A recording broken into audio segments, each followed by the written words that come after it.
Evening, everyone. All right, it's 6 o'clock on the dot, and so we are going to get started. I want to thank you guys for logging in again to Black Mothers Matter. And I want to begin by welcoming our esteemed panelists. I will start with Dr. Michelle Sanchez. Um, she runs the Epiphany School here in Dorchester. And I'll let Michelle say more about what she does later, but I'm just gonna do short intro to get us started. She's amazing, great person in our community. And then we have Dr. Renee Boynton Jarrett, who is a pediatrician and the founder of Vital Village Networks. I'm gonna let Renee tell you what she does too, because she'll do it better than me. And then we have our esteemed Congresswoman, Ayanna Presley, my Congresswoman here in Massachusetts 7. We are so excited. I'm so excited to be in all of you guys' presence again. I'm always happy to see all of you. I'm in awe of all that you guys do. You inspire me to be better, and I just thank you guys for joining us here tonight. And so I know almost 2 years ago. Oh, I'm so sorry, Latoya. Do you mind if we Yes. start on a language interpretation up quickly? Thank you for reminding me. See, this is what we do for each other. We actually have language interpretation here tonight. I forgot. I am so sorry. I got excited and forgot. And so I'm going to invite our interpreters to announce themselves and tell people how to access translation. Great. Thanks so much, Latoya. We'll keep this nice and brief, just quick instruction so everyone can get connected to their language channel. We do have interpretation available for Spanish and English. In just a moment, you'll all see a globe icon. You'll see a globe icon right at the bottom of your Zoom screen. This is where you can click and select your language. If you've joined from a tablet or a cell phone, you'll need to click on the 3 dots button right next to the word more, and from there you'll be able to choose your language. Now I'll turn this over to Stephanie, our interpreter, to make that announcement in Spanish. Buenas noches, bienvenidos a todos. El día de hoy tenemos los servicios de interpretación disponibles tanto en inglés como en español. En unos momentos, en la parte baja de la pantalla de Zoom van a ver un icono con el globo que va a decir interpretación en la parte de abajo. Desde ahí le pueden dar clic y seleccionar el lenguaje en el cual quieren escuchar esta reunión. Si están desde su celular, desde su tablet o desde su iPad, tienen que buscar el botón de los 3 puntos, darle clic ahí para buscar más opciones y buscar la palabra Language Interpretation. Va a estar en inglés. Y desde ahí pueden seleccionar su idioma. Les pedimos que por favor, independientemente si hablan inglés o español, seleccionen uno de los 2 canales y se queden en este por la duración de la llamada. Gracias. Thank you. Thank you, Stephanie. Thank you all. You should be able to see that globe on your screen now. I'll leave a few seconds while people choose their language. Todos deberían ver ese icono de un globo en su pantalla para seleccionar su idioma. Okay. I think we are all set with interpretation now. And please forgive me for forgetting to do that closer to the beginning. I just got so excited I forgot to do that. And so this is 2022. We had this conversation in 2020. And here we are almost 2 years later. And some of those same things are still plaguing us. But I want to start with a question for all of the panelists too. And so whoever wants to jump in can jump in. This event is titled Black Mothers Matter. And we know in the Black community, we have a tradition and a history of being a village and being around each other. And we have all had other mothers in our lives. And I want to know, for all of you in your life, who has been that, or who has been, probably multiple people have been other mothers to you, and And if you had the opportunity, who have you had the opportunity to be a other mother to or for in your life? I'm happy to start. I, grew up, my mother worked 100 hours. It felt like a week. She would leave the house at 6 in the morning and get home at 8 at night. And, I had my siblings who were sometimes good caregivers, but not often. But I had a ton of neighbors who were often looking out, who were often, if I thought I could get away with something, my mother would get that. Your daughter left the house at 6 p.m. and I know you don't want her doing that kind of stuff. So there were lots of people looking out for me as, I grew up and, tried to maneuver a world of, sometimes sometimes it felt like raising myself, me and my siblings. And then, now as a school leader and as a mother to two boys, we are often the place where I open my house to anybody who wants to come and hang out. And, we have that space where anybody knows if they need anything they can come to, and other mothers know, if they need anything, they can call on me for support wherever, however, because it isn't anything, anybody can do alone. And creating two school communities that have pretty much made the school community another mother. That's a world that we know we need to have for our children. Absolutely. I don't know who wants to jump in next. Go ahead, Ayanna. Sure. Well, I think that honestly, all of us are, every woman is maternal, and in any role that we play, that is whether we speak life into someone, we offer a supportive or encouraging word, or if you're a woman of faith and you're covering someone, that is mothering. And so, I feel mothered by the example of many, some who I've had the humbling honor of meeting, and some who I have felt mothered by their example. And that's, everyone from Barbara Jordan to Shirley Chisholm, to mothers in our community like Alfreda Harris and Sarah Ann Shaw, and a recent ancestor in Doris Bunty, Dolores Richardson.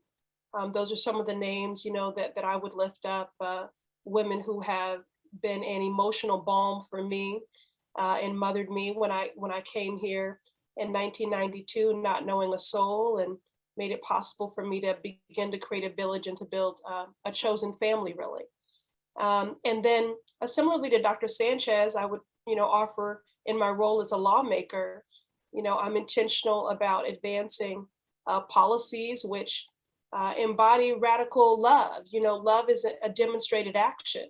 And so, advancing policies that are bold and intersectional, and seek to do, radical work to address inequities from the root, to create an ecosystem, where our children can experience joy, heal, dream, and thrive. Oh, that was beautiful. Thank you. And Renee, your turn. Well, this is coming right back to you all, because the women that I have the privilege of being on this panel with, I've learned so much and experienced love from all of you.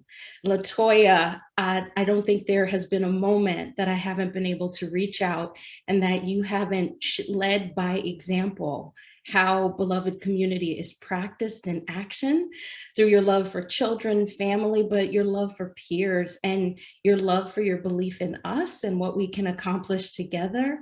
I've just learned so much, and I'm so honored.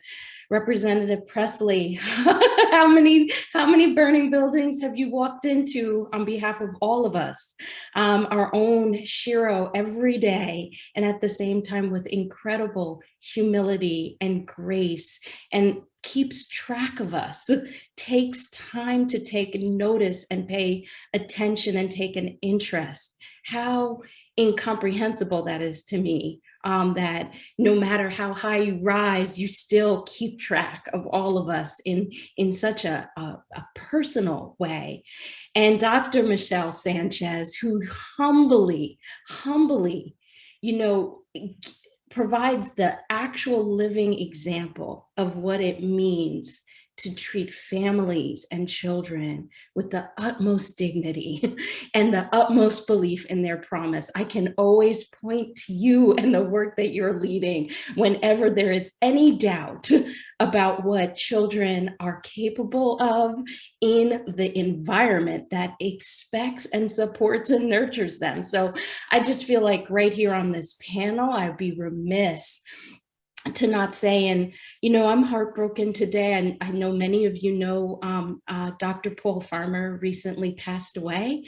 And I can tell you honestly that that is a person who did not know me at all and mothered me and took an interest in me when I was at a broken place and very confused about my way forward. And I know that everyone has the ability to practice what I call Black love. And I think that's something that he demonstrated for me at a very early age in my development. And I have the benefit of experiencing that in community with you all regularly. Wow.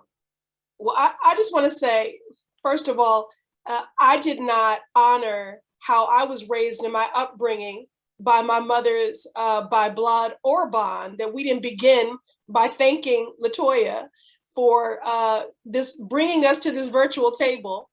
And I just want to say about Dr. Boynton Jarrett, I mean, there is no one, what you just saw right there, just right, grace, humility personified, brilliant, accessible, warm, just so generous with the many gifts that you have been endowed with in your stewardship of those gifts. So, ultimately, I just think whatever it is that we feel towards one another, hopefully we're just a reflection of each other, truly, so, but I'm upset that my great grandmother from on high is rolling over because we didn't begin this thanking you, Latoya. So, thank you for always fighting for our babies, and thank you for your vigilance and for being unapologetic, in that. So we appreciate you so very much. Oh my goodness, you guys are gonna make me cry. I put on mascara tonight. You're gonna ruin it. Oh my gosh. And like I said at the top, you guys all inspire me. I really and truly mean that. And you guys always love on me, and I love all of you. I could sit here and tell stories of what we don't have all night, but I just know that I love you, and anybody who sees this knows that I love these women. And so I'm gonna start with a question now. So we loved on Michelle a little while ago, and Massachusetts has the second highest childcare cost in our country, only second to Washington, D.C. But at Epiphany, you have a really unique and innovative model and approach to care. Can you tell everybody what your model is, how that came to be, and what needs you saw that you filled? Sure, yeah. So Epiphany's always been a full-service tuition-free middle school for the past 20 years or so. And in doing this intense work with families and children, it is all about like wraparound services. What does a family need? What does a child need to make you able to sit in that classroom as a student? So we've always focused on whatever it is the family and child needs to be successful as a student. And then, more and more as we did research, you learned all the science around early brain development and how important it is to get early in as early as possible. So we had a strategic plan. We said, what, this is great as a middle school. It's nice to be kind of, like we can be an intervention here and stop things from happening. But if we start at this point, maybe we can really get in there and make some great change. So we started with pregnant moms in this center, where it is completely full scholarship. So families will never pay regardless. They start as high need moms, and we take, this full list of what could go wrong, and we try to put services in place to help things to not go wrong. And every family has this intense kind of, you've got a family support navigator, you've got a director of family services, and they are really just like, what do you need? How can we help? What's going well? What's not going well? And at the same time, your child is getting this high quality early ed center. So being able to do this work where the focus is on both, and both are kind of growing, and both are, moving forward in the trajectory, school readiness, ready to kind of improve your life standing. So if you come in this place, our goal is that way.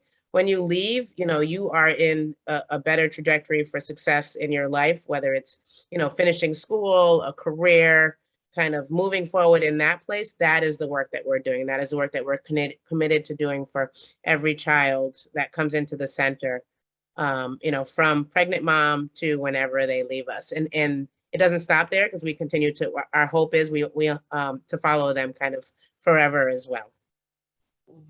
Thank you.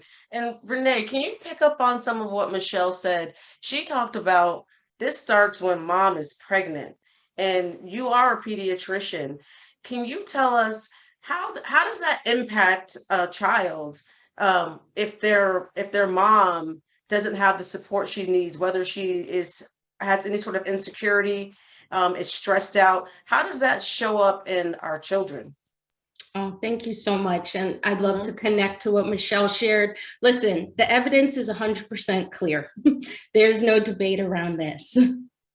Early childhood development begins before we see somebody walking around. So the in utero environment matters. Actually, the preconception period matters.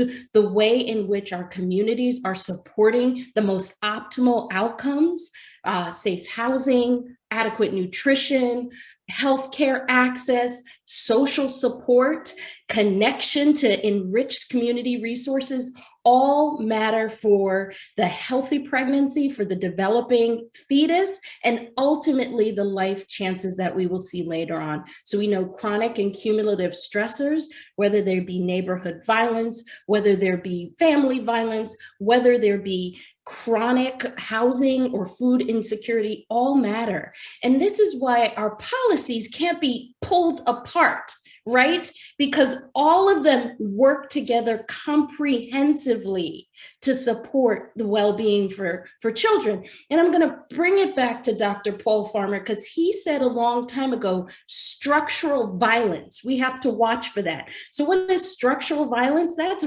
structural racism in terms of our housing policies, in terms of our healthcare and institutional racism, in terms of our food insecurity, in terms of unaffordable, unavailable, and low quality childcare.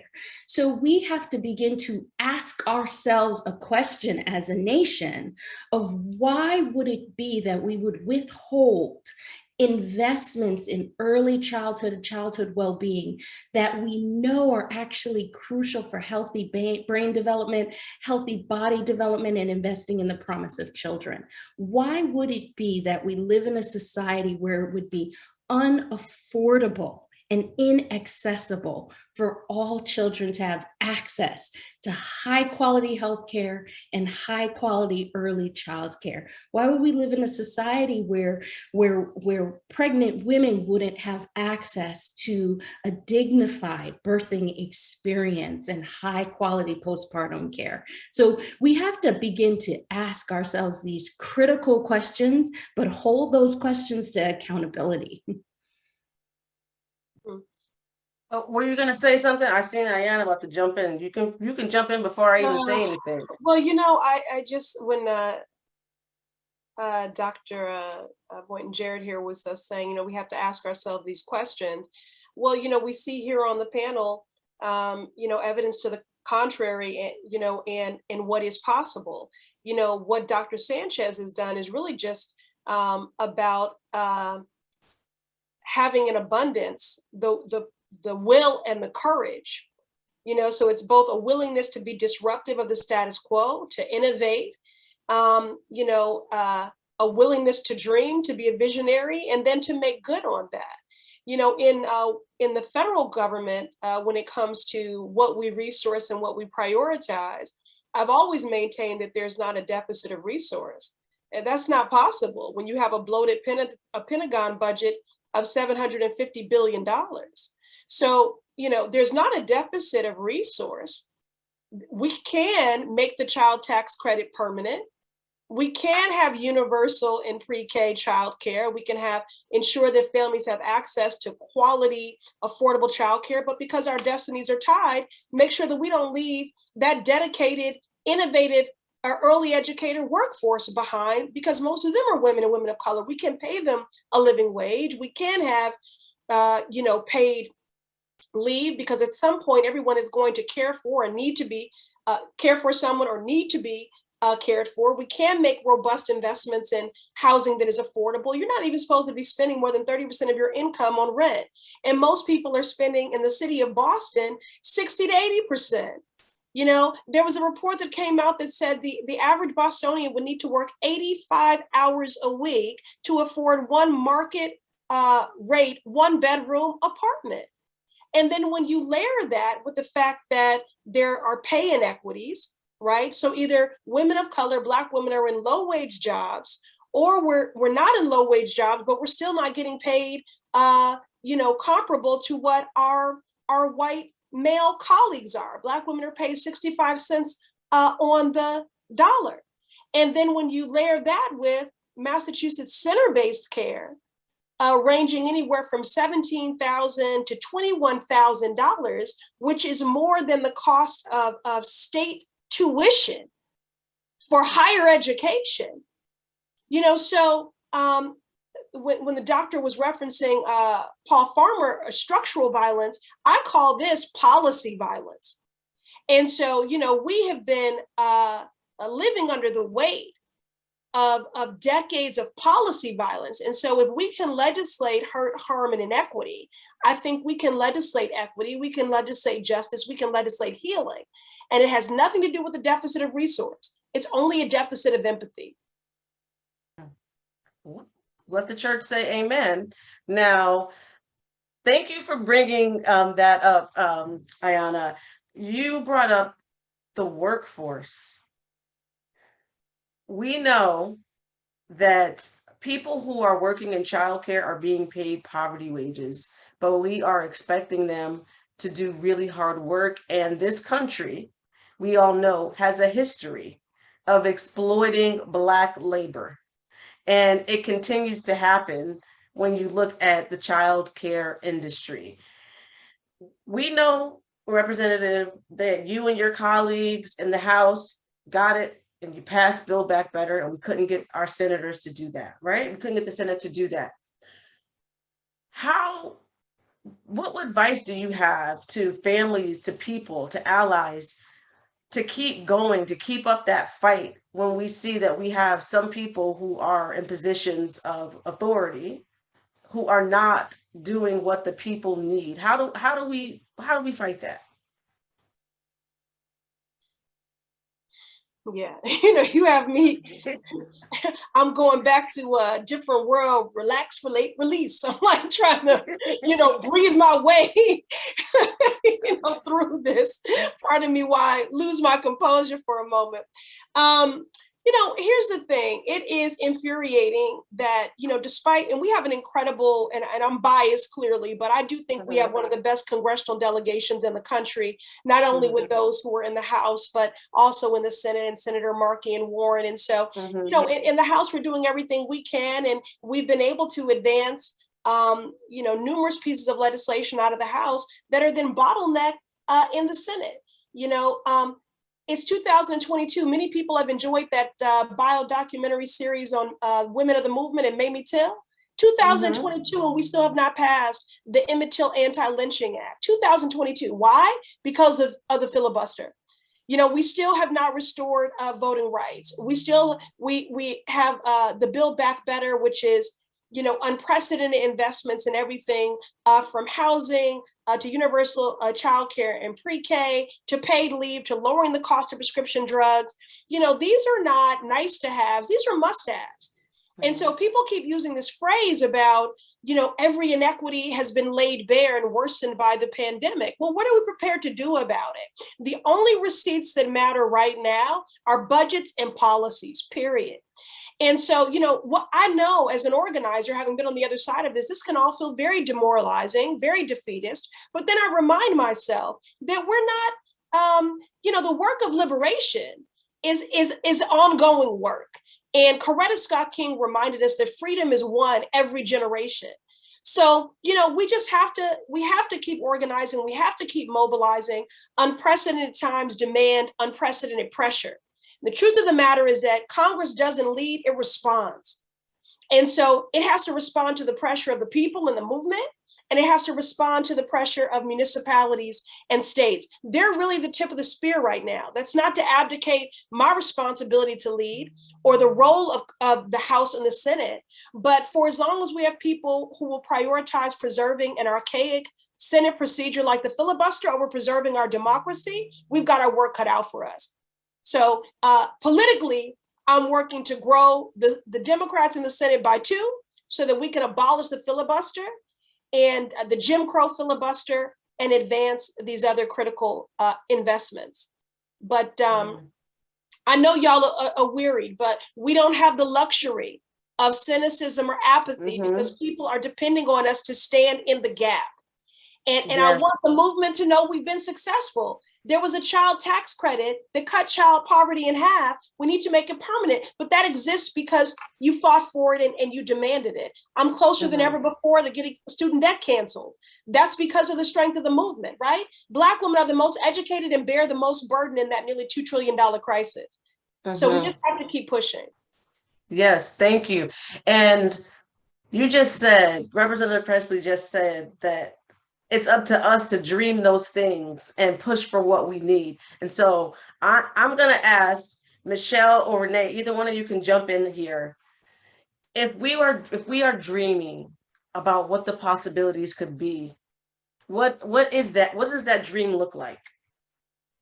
I mean, I'll happily start because I spent my day today looking at my budget and how we can afford to keep increasing salaries, because that is my goal. As you talk about, I mean, I think livable salaries in Boston are really hard to come by because it's pretty impossible to afford to live here. But at least something that feels like I'm here working in one of the most important jobs in the world. I'm raising these babies. I'm loving these babies. I'm teaching these babies. And my salary is not, it's not reflective of how important my job is. So as we are, I believe in the ratios. I believe in the numbers of teachers that need to be there for these babies and to provide the adequate care, but it is expensive. And to be able to do that, I do think there needs to be more money coming in from other places. I know somebody here in the comments mentioned, why can't, if it's a nice childcare center, why can't kids with vouchers go there? I think like that all has to be done. Every family should have access to any childcare center, excellent childcare center, if it's in their neighborhood, if it's their closest center, if it's where they want to send their child. I think there's a lot that has to be done. The services that we provide are just, it's not even an extra. I think it's just something that every single center, there's not a time that you get moms at this incredibly critical point. You've got their newborn baby, you've got their most precious gift, and you're seeing them daily. And it's such a time where you can impact their lives and their babies' lives. And the teachers need to be paid for it. The centers need to provide the services. It should just be something that every single center has access to, and not through like begging for money every single place you can. It should be something that comes from, a country that believes this is truly important and necessary for every center.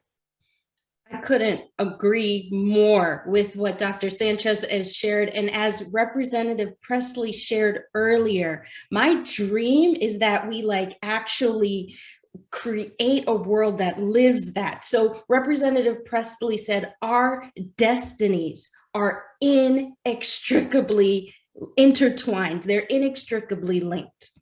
So everything we do needs to reflect that we are really bound together and our success is dependent upon one another. We have to really appreciate the collective. And this is really bringing that collective spirit to actually embed and enrich the lives of children. So just let's take education for an example. Parents, children, educators themselves should all have access, unfettered access to an educational trajectory from cradle to the grave, where you can pursue education with no barrier to optimal, high quality early childhood, no barrier to college, no barrier to high school, no barrier to all sorts of additional ways to enhance and lead and learn. What if we built a world that took away barriers to education, to enrichment, for everyone? What would that look like? What would that mean for children? What kind of example would that be? And someone in the chat said that too often we frame this as it's just about working parents, which I'm going to say is very important, because we know that childcare falls on women, whether they're working in the home or outside of the home too often. And women are the ones who are putting careers on pause and not being able to do the things they want to do outside the home and have that economic mobility that they want to have. But someone, see, I'm talking so much, I forgot what the question was, but someone said that we frame this as about working parents. But talk about, what does this mean for children? Because we know when people talk about that voucher system, it's tied to, oh, does your parent make too much money? Oop, they made $5 too much. We're going to snatch that back. What are we taking from children? You're going to say something, Rep. Presley. Oh, no, I Okay, was okay. just nodding my head in agreement, and I was actually thinking about the world that my sister doctor here was envisioning. And the thing is that it is actually possible. You know, I mean, that's what's so frustrating about it. It is actually possible. So, but and I would add, that's what we are doing, because we're not, you know, you get more money. We're not relying on the voucher system. We are caring for our families, our babies and our families, regardless of if the family is going to work. Our job is to help them, you know, move forward in the career or the education path. But sometimes we know people get stuck, and it's our job to get them unstuck. But our babies don't get affected by that. Oh, you make too much money, or, oh, you're not working, so we no longer will take your kid. Our job is to really love and care for that child, because, you know, in the end, it is that child that we are also want to see as a successful adult, you know, later in the future. It is that baby that we're pouring all this love and care into, because they are, you know, our future generation. That the reason why we're doing this work and starting with the babies is, you know, we have the benefit of working with babies and families, but it is this, you know, generation that we're pouring this love and care into, that we're hoping for the outcomes that will be very different for, you know, if we were not available, or saying, oh, you're not working, you can't come, you know, keep the baby at home with you. Good luck trying to find a job while you're, you know, you still have to worry about your baby. Right. And Renee, maybe you want to answer this. We know like that so much brain development happens in those first few years, right? What does it mean if all children had access to high quality care and early education? What does that look like in a child's life? I think the benefits are incalculable. They're incalculable. We've had Nobel Prize winning economists who have done the equation. We have long-standing longitudinal studies that have shown the dividends paid over time of investment in those earliest years, those earliest moments. And at the same time, most families continue to feel like they're at it alone, that they're very isolated in their effort to try and put together what's best for their children. And I feel like, you know, just as being shared, like this could be the reality. It doesn't have to be this way. And actually, if you ask most parents, they haven't selected or chosen this. So what happens for parents is hard, right? Because we're making a case about early childhood. So a parent who has an older child and a high schooler is feeling divided, right? Because and it's coming through in the chat that all educational spaces are important. We know there's a mental health crisis right now affecting our young adults and youth. We can't separate what we're doing at any point from the other, right? So we have an early childhood system where most early care and education providers don't have health insurance. They don't have a living wage. They can't cover childcare for their own children, right? That's high quality. How is it possible that we would expect that they can show up and care for children where their society isn't caring for them, right? And this is not detached from our history. We have an amnesia as a society we have to get over. Representative Pressley said earlier, most people working in early care and education are women and women of color. That is not abstract from the history of slavery in this country, right? When we think about our school systems, after Brown versus Board of Education, most teachers and educators of color were lost, right? And we've never regained those educators. We've never made the effort to regain. And so we as a country cannot move forward until we address the legacy and the history of racism in our society.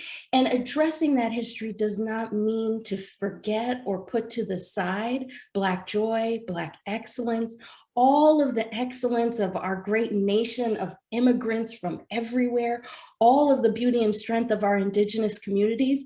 It's not forgetting that, but we have to also acknowledge our present circumstance is shaped by this race consciousness that, you know, and white supremacy that we, if we don't want it, we have to address it and we have to root it out. And so I think a lot about the Ghanaian term of Sankofa, right?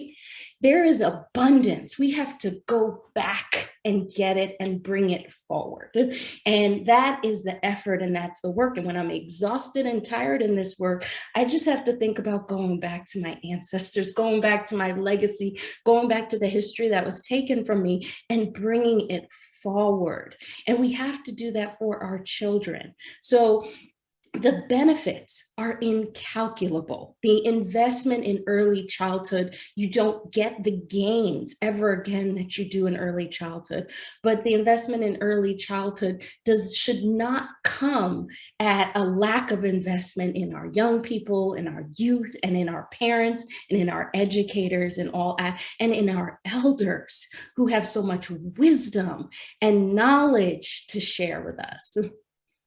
Absolutely. And someone in the chat asked us to talk about what we're doing. And Renee, I don't think you've gotten a chance to tell people exactly what is Vital Village Networks and how did you come to decide to create that and all the millions of things that you guys do for us as a community? The community told us to do it.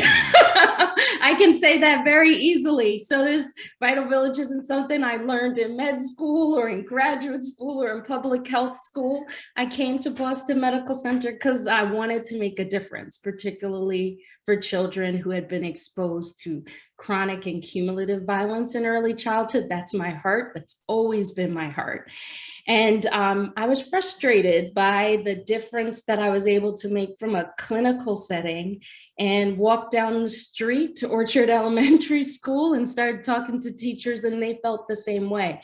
And so Vital Village has never been about a person. It's always been about what the community has asked for, and the community has asked for space to acknowledge the solutions they are already developing. And so as a healthcare provider, as a public health researcher, I have had to learn how to take a step back and follow the lead of the community. Put evidence-based on a back shelf and start to put community wisdom in the front. And how do we create tables and spaces where we can center the leadership of parents, caregivers, and young people? And so that's what our work has been about. The data is driven, the data questions are driven by community members and leadership, breaking down these silos so that we can really hold ourselves accountable to promoting child well-being and supporting the assets, the strengths and capacities within communities. So our work is all about connection, but the leaders of the work are members of the community. Some people here in the chat, I see Soraya and Tracy, you, Latoya, so many people here, and I'm sorry if I'm missing anybody, but that's the leadership. That is the community leadership, and really learning how we partner equitably and what community power really looks like, because communities have the ability to self-heal. They have the ability to regenerate, to flourish, to grow. A lot of times what structures are putting constraints on those communities. So how do we work to relieve that and really make room for community leadership? Right.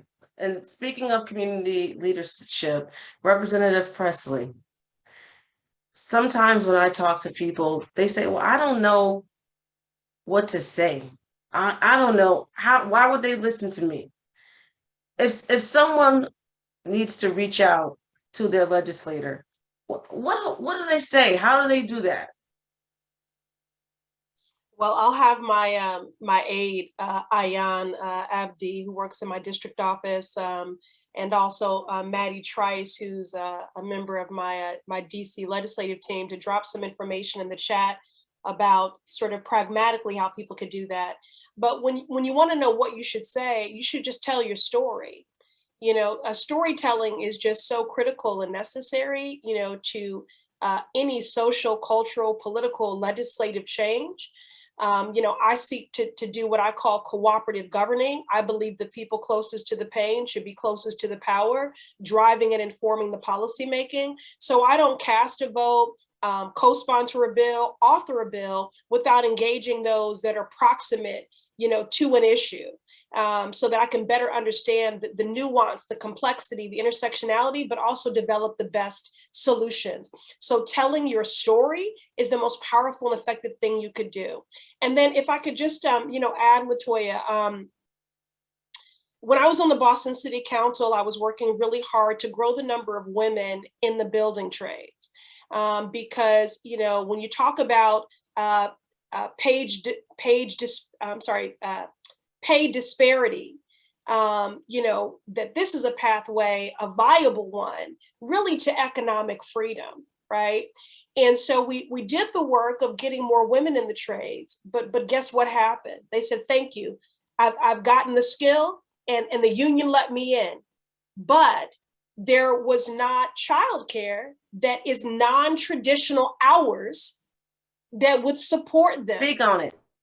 Right? So that's why we have to also be diversified in making sure that our childcare, not only is it accessible and affordable, but it meets the need of every worker, that it leaves no worker or industry behind. And again, because our destinies are tied, that we do not abandon those doing the work, who are doing the most important work of establishing that foundation for our babies, but can't take care of their own. And language matters. And I love that we always are intentional, at least at this table, of saying early education and care. Because when people just say care, they forget that these are educators, that they're innovators, that if you felt like your child was not hitting a certain milestone or whatever, before you call a pediatrician, who are you calling? You are calling that early educator. And so we also have to put things within reach where, like, it is easier to get licensure or for them to develop, And then finally, I would just say that all these things are connected, right? So I just turned 48 years old. Shout out to Aquarius Nation. And, we represent the sandwich generation, where we are caring for aging parents and also younger children. When you layer that with being crippled with disproportionate student debt, if that applies, when you layer that with getting paid 65 cents on the dollar to our white male counterparts, when you layer that with housing not being affordable and transit not being reliable, accessible, and affordable, that's what I mean about sort of layered policy violence resulting in generations of marginalization. So when people are like, what are the solutions? We can't silo them, because guess what? You don't live in a silo.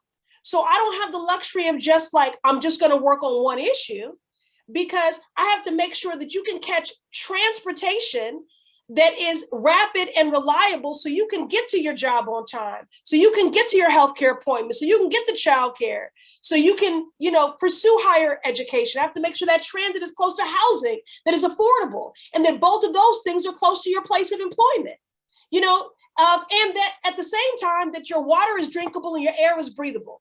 So, I mean, all of this is connected.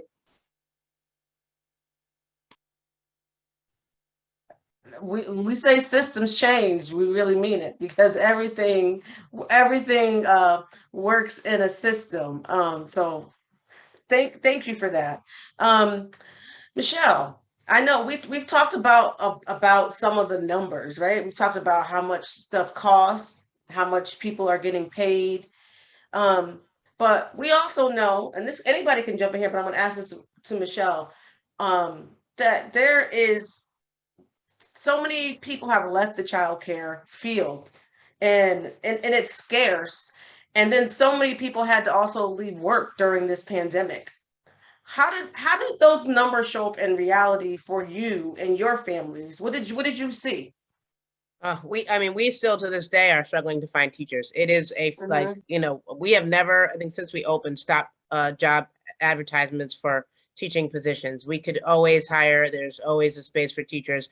We've got lots of covering going on. It is a field that is, and we've tried to create internships and different ways to get teachers into the field, working with neighborhood villages and getting, teachers trained to become teacher, to even like enter the field. There are, and obviously with COVID, it adds a whole nother layer of, you're out for 10 days, your child gets COVID, you're out for another 10 days. How do we, keep childcare open for everybody else? It has been, I think maybe 2 times where we've had classes that we couldn't open because we didn't have enough staffing to cover them. And, definitely times where, a child is close contact and a parent is like, can I please still bring them in because I need to go to work? And you're like, God, we can't, have them come in because, the father has COVID. And it's been a very difficult world for parents. It's been a very difficult world for, I think, every single, director who's trying to run a center and have enough staff. We have incredible, I can't even give enough like praise and credit and love and honor to the teachers who are showing up every day, to be there for the kids. And, really just kind of work through their own anxieties, work through their own, whatever is going on in their own world, just to make sure they're showing up for the centers to open so the families can go to work or can go to school and kind of do whatever they need to do to continue to succeed. And, the numbers of families looking for childcare, there are tons and tons of phone calls. We have about 200 people who've, in the last year who've reached out looking for childcare in a space that we don't have spaces, I think it is every way around. The need is great. The teachers are not available. The centers are not available. I know there are Head Start classes that are unable to open because there aren't enough teachers. It's just an all around. I know lots of industries are facing, workforce issues. I know in early ed, this is probably the worst that we've seen it in terms of hiring and getting more teachers. And we really are trying to pay a salary that, feels like a much better salary than I think when I first came into the early ed world. What I learned the average early ed teacher salary was, we definitely came in saying, we are going to pay much more than that. And we are still struggling to find teachers. And, and I think, somebody mentioned in the comments, we are definitely struggling with parents and people who are undocumented and who are trying to deal with immigration issues and childcare issues and all of that. So there are lots of pieces of this puzzle that continue to make it really hard to have a healthy, thriving environment for folks. Absolutely. And what I'm doing as we're talking is I want people to have something that they can advocate for. And so I've heard we need to be paying our early educators more. That is clear. And I heard that this is about children as much as it is about their parents, right? This impacts our children. And I heard that it's up to us to envision what we want and then demand that vision be brought to life, right, by the people that we elect to office. As far as undocumented, you brought that up, the undocumented families. Would you have, I don't know if you know this, is there a barrier when you're undocumented? Can you, like, I know Epiphany's probably filled up, but as far as when people are getting vouchers and things like that, is that something, are they asking for documentation of citizenship or?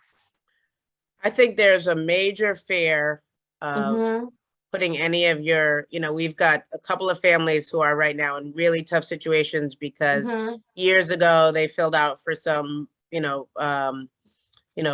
WIC and shouldn't have, Right. or they use, Mass Health when they did not have the right documentation, or Mhm. families who are kind of in this like scared waiting world where Yeah. they really want to work and they can't, and they won't apply for anything because they're scared if they put their name on some application for Mhm. some assistance, then it's going to ping something in the system and their family is just going to be deported. It's hard to tell people, you should still do it because, who knows? Like even lawyers are struggling with what's the right, I've got a Right. couple of families that I'm working with, different lawyers who are trying to help them. And we've been stuck for like 2 years. And these are families who are just like pretty much frozen and immobile and can't do anything except by the grace of, different agencies who will, help with food security or different services that they're not feeling like they've got to put themselves on some list that the government may see and find them Mhm. and tell them that they're accessing resources that they didn't have right to access. So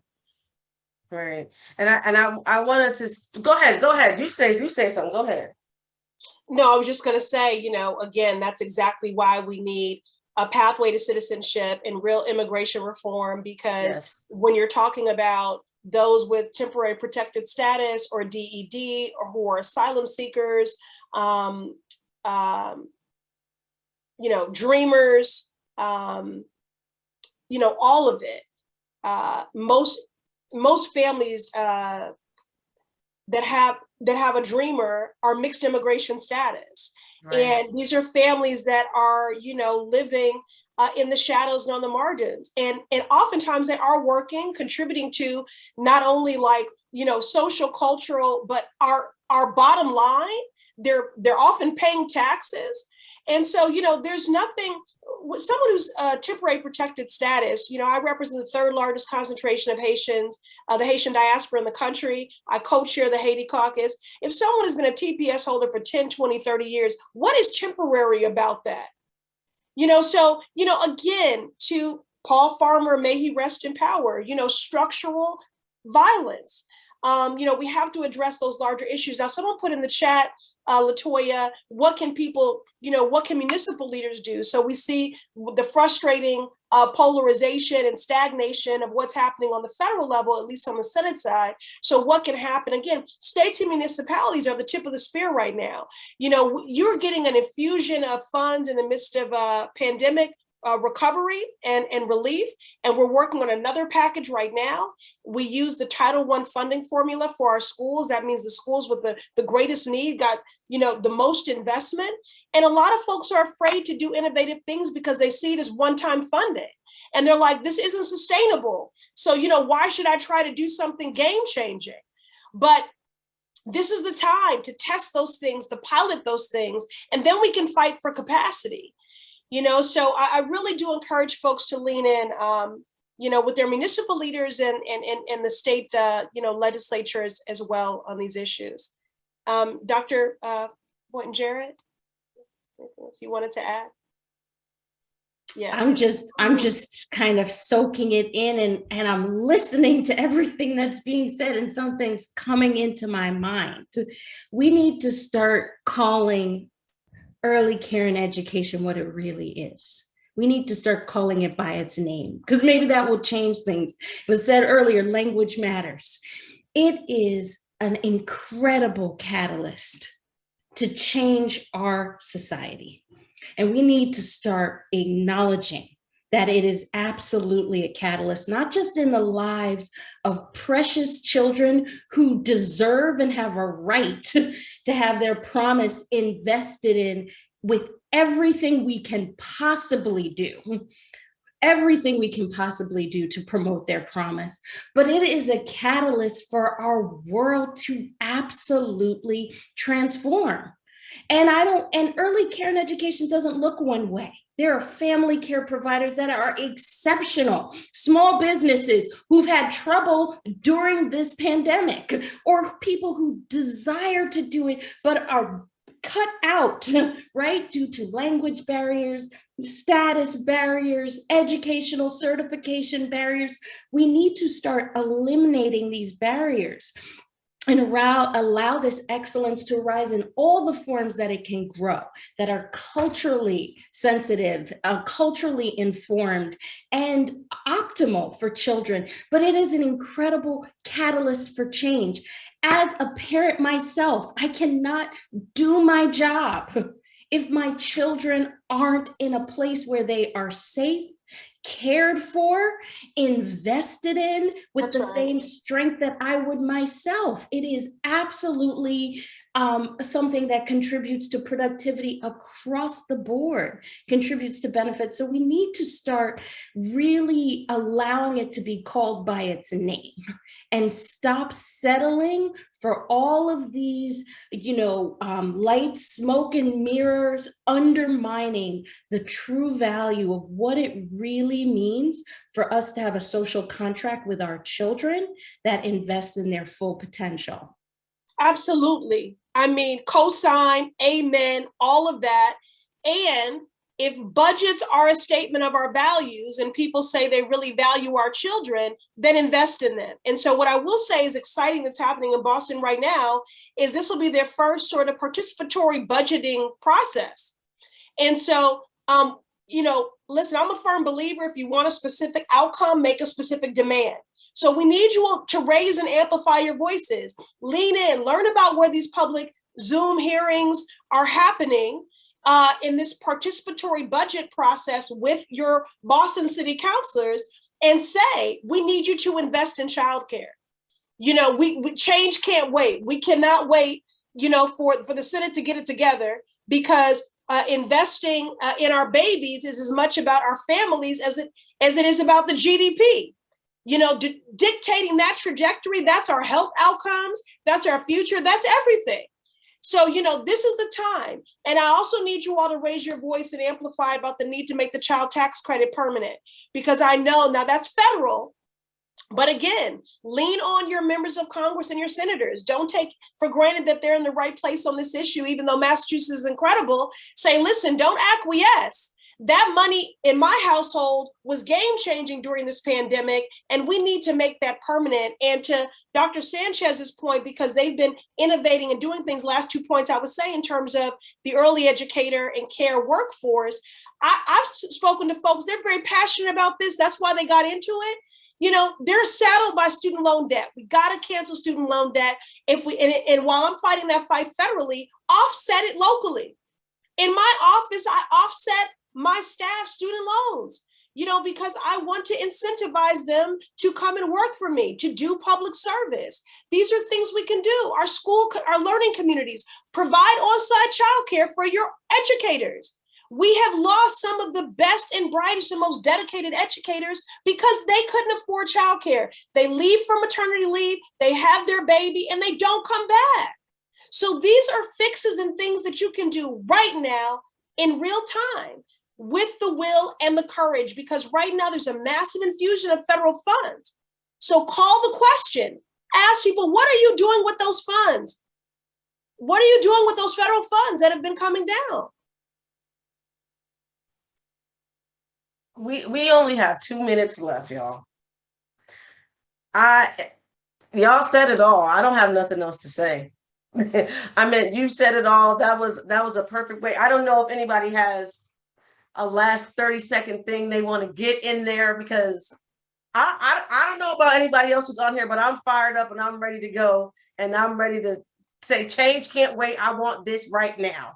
And I hope everyone else who had the pleasure of hearing our panelists today feels that same way. But I want to invite you guys, if you guys got a last 30-second spiel that you want to tell our listening audience, please.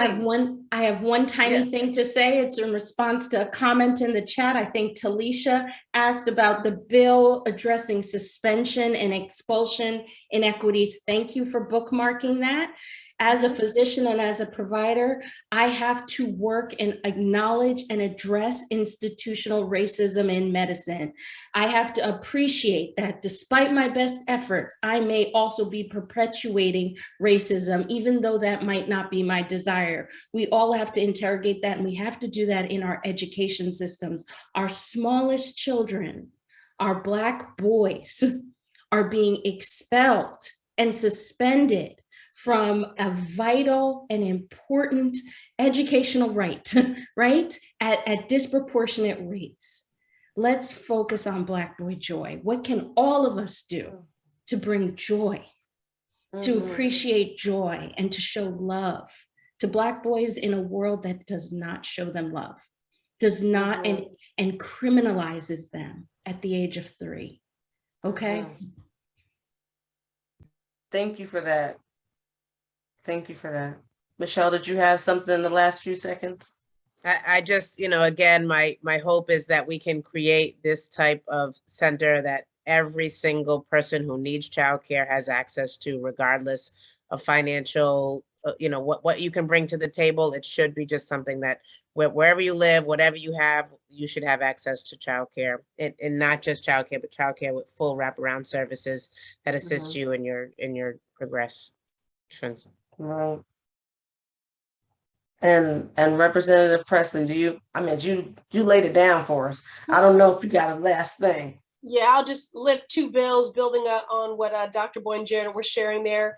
Please support my legislation and ask every member of the Massachusetts delegation to sign on to my End Push Out Act to stop the criminalization of Black girls in our schools who are experiencing disparate, punitive action, sometimes 6 times that of white girls, simply for how we show up in the world, how our hair grows out of our hair, how our bodies are shaped, or just really just how we show up. So the End Push Out Act to stop the criminalization of Black girls in our schools. And then my other bill, which is the counseling, not criminalization. We've spent $1 billion federal dollars the last 2 decades to grow our school police to 46,000 strong, while 90% of our students don't have equitable access to a school nurse, social worker, or guidance counselor. We need a trauma-informed recovery from this pandemic. Otherwise, the second pandemic will be trauma, and especially childhood trauma. 160,000 of our babies have lost a parent, a grandparent, or a caregiver. And we are going to be seeing how that shows up for generations. So End Push Out Act, counseling, not criminalization. I hope you will ask every member of the Mass delegation to sign on to these 2 bills. And Latoya, again, thank you for bringing us to this virtual table. And thank you to both of these Black women, which I take great pride in calling them both doctor. Thank you all for tuning in. Right. And thank you guys. I know you guys have to run, so I'm just going to say thank you guys for being here. I appreciate you. I love you. I support you. I pray for you, and keep doing what you're doing. Thank you for pulling this together. It's such a privilege to be with all of you. Yes. Thank you so much. And thank you everyone who joined. We love you too. Thank you. Yes, we do. And Thank you, educators, extend the same grace to yourself you do for all the babies you fight for every day. You all are doing healing work, but sometimes we got to talk about how we're going to heal the healer, because I worry about y'all. So please show yourself some grace and be kind to yourself, okay? Thank you, everyone. All right. Good night, everyone.